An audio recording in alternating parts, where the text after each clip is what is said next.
ખેડાના સાંસદ દેવસિંહ ચૌહાણે કોઈપણ દસ્તાવેજ જમા કર્યા વગર ઓનલાઈન સ્વગણતરી પ્રક્રિયા પૂર્ણ કરી છે। તેઓએ જિલ્લાના તમામ નાગરિકોને સરકારના વસ્તી ગણતરી અભિયાનમાં જોડાવા અપીલ કરી છે। આ ઓનલાઈન સ્વગણતરીનો તબક્કો 17 મેથી 31 મે સુધી ચાલશે। ત્યારબાદ 1 જૂનથી ગણતરીદારો ઘરે ઘરે જઈને માહિતી એકત્ર કરવાની કામગીરી શરૂ કરશે।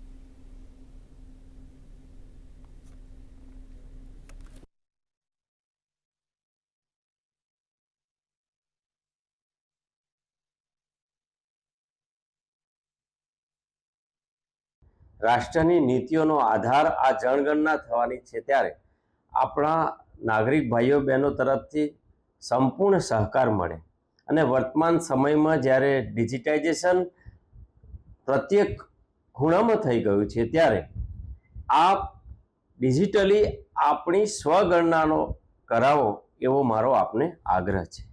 ટેકનોલોજી આધારિત ગણના કરવામાં આવે છે, ત્યારે આ જનગણના ખૂબ સરળ, ઓછા સમયમાં અને વધારે ચોકસાઈવાળી થશે એવું અમારું સૌનું માનવું છે। प्रदेशवासी है अपने घर पर बैठ के अपने परिवार का डेटा स्वयं अपलोड कर सकते हैं पोर्टल पे।